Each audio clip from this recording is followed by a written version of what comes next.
Hey, seventh grade. This is our final IE until after Thanksgiving, so yoo-hoo, we're almost there, guys.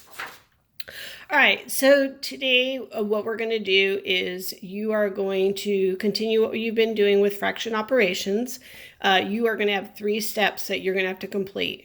Step number 1, you're going to complete with me. That's going to be guided notes. I'm going to give you all the notes, all the information you need with your help to solve steps 2 and 3. Step 3 is actually a release star question, which is a 7th grade star question that you need to understand how to solve.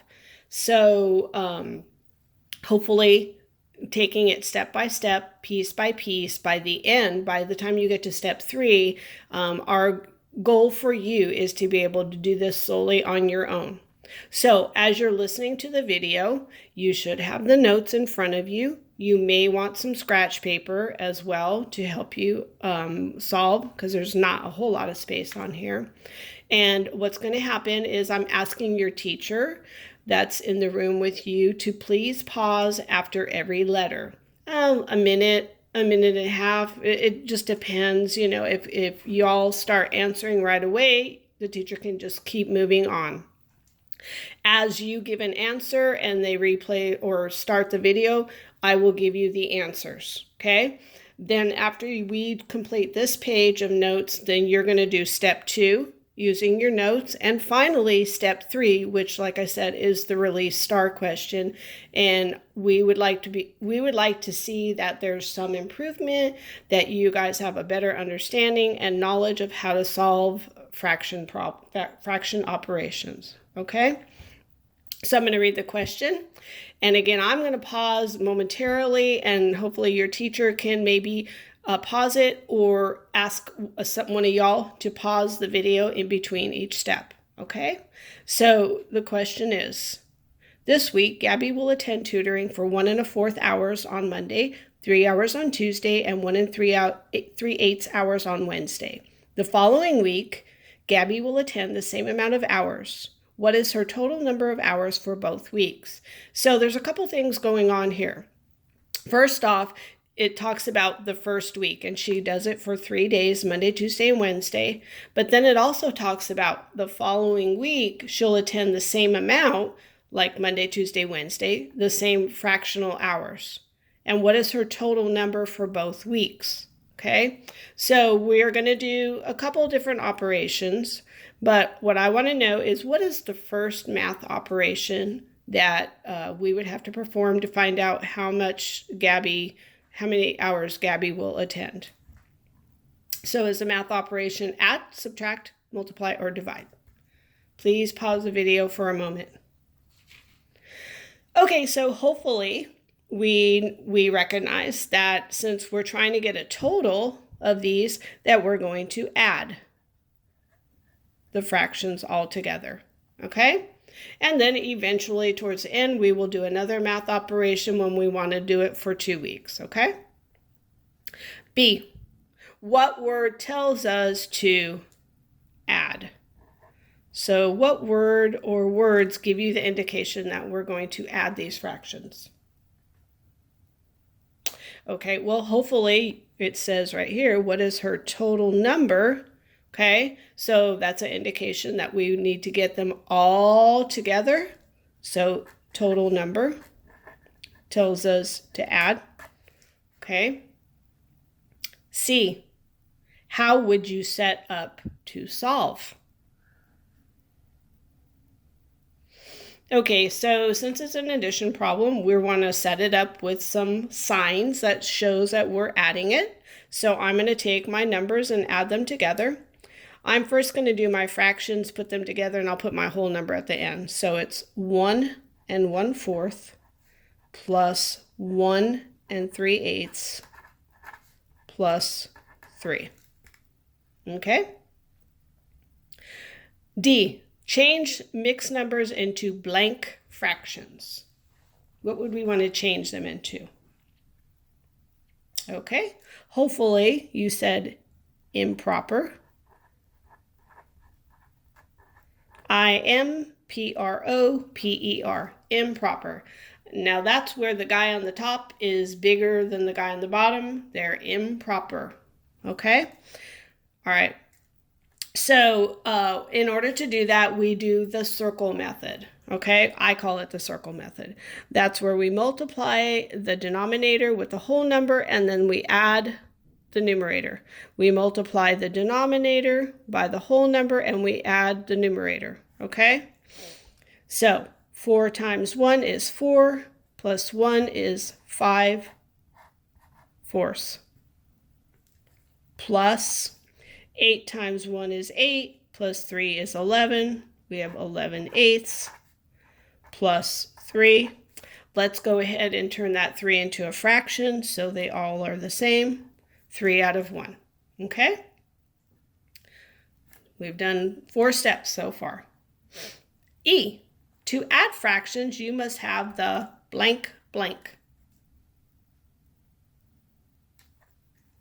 Okay, hopefully by now we remembered you must have the same denominator. Not the terminator, the denominator.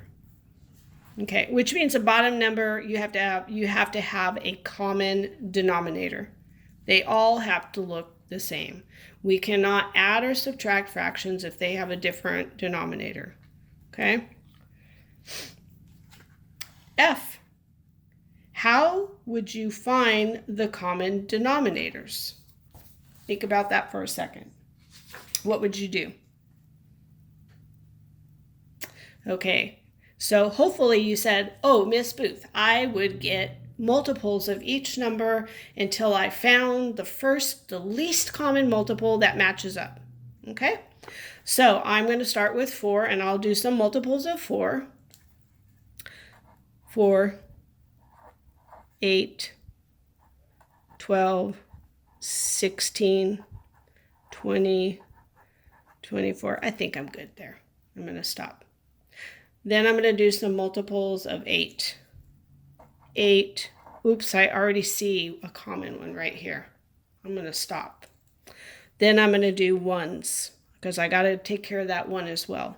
1, 2, 3, 4, 5. Now 4 is a common multiple of this guy, but not 8, so I can't use 4. 5, nope. 6, nope. 7, nope. 8, there it is. 8 is our common denominator. Okay, so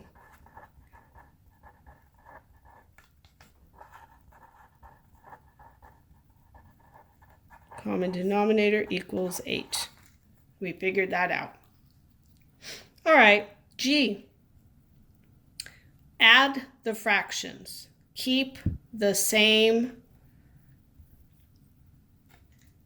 We're going to keep the same denominator. That was the whole goal, is we had to figure out the denominator because we don't add the denominators, we add the numerators. Okay, so now what I'm going to do is I'm going to go ahead and I'm going to do this on a separate piece of paper because there's not a whole lot of space, and so y'all can see it. Okay, so first off, we found our common denominator. Let's go ahead and rewrite it. So I have 5 fourths plus 11 eighths plus 3 out of 1.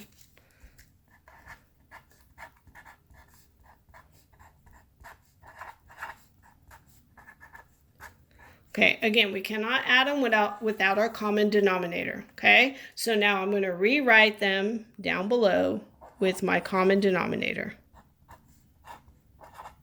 And this guy ain't going to change because he already is 8, so we don't have to worry about him. But these two, the numerators are going to change based on how do we go from here to here? How do we go from here to here? Okay? So how do I go from 4 to 8? What do I have to multiply to get 8? Well, 4 times 2 is 8. Whatever I do to the bottom, so if I multiply this by 2, then I got to multiply this guy by 2. 5 times 2 is 10. I'm going to do the same thing over here. How do I go from 1 to 8? Well, I have to multiply by 8. Whatever I do to the bottom, I have to do to the top. That's just how math is. We got to keep it fair. 8 times 3 is 24. Okay, so now over here it says add the fractions, keep the same denominator. Okay, so I know my denominator is going to be 8. That's not going to change. I just have to add my numerators. Okay, so I'm going to do it. This is the way Miss Booth likes to do it. I know 24 and 10 is 34. Okay, and I know this guy is 1 away from 10, so 34 plus 10 is 44, and 1 more is 45. Okay, now we can't leave him like this. He's improper. We cannot have an improper fraction. So,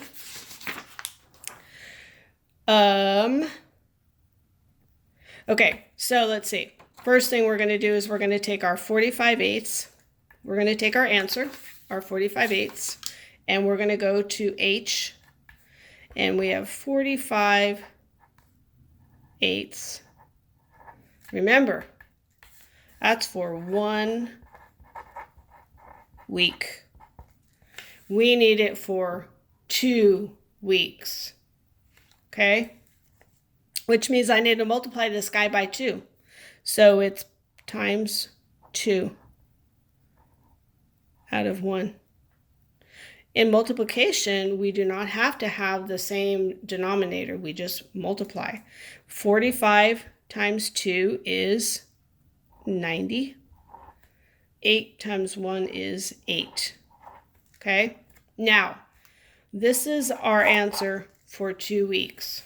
90 out of 8, or 98ths. But we can't leave it this way, because again, this is improper. It's not right. We got to change this to, so I, and I'm sorry I wrote on this, I says convert improper fraction to blank blank. What do you think we have to change this guy to? We need to change this guy to a mixed number. A mixed number. That's where you have a whole number and you have a fraction. They're mixed, okay? And we have to do that by this guy right here. That line says divide me, so I have to do it by division. Okay, so I'm going to take my 90 divided by 8. The top dog goes in the house. And this guy goes outside. Okay, so now I have to figure out how many times will 8 go into 9. 1 time. 8 times 1 is 8. And I'm left with 1. And how many times does 8 go into 10? 1 time. 8 times 11 is 88. 8 times 1 is 8. Miss Booth is overthinking this. Okay, you have to have a remainder. You got to have a remainder, okay? So, since our denominator is 8, our fraction denominator is still going to be 8. And we want to know how many times did this 8 go into 90? It went into it 11 times with 2 left out of 8. Okay, so that is your answer, and you should simplify it. I'm going to divide this by 2 and this by 2. So it's 11 and 1/4. And there's your final answer. Okay, so we wanted to know what is her total number of hours for both weeks. So it's 11 hours and 1/4 of an hour. Okay, and 1/4 of an hour, if I cut an hour into fourths, that would be 15 minutes. So it's 11 hours and 15 minutes. Okay, all right, guys, I know that was kind of long, but use your notes. Go ahead and solve step number 2, and then finally step number 3. And let's see how many of y'all can get step number 3 done using your notes, because you know what? If you can do that, then that's one question on the STAR test that you don't have to worry about, because now you know how to add fractions. Good luck, guys.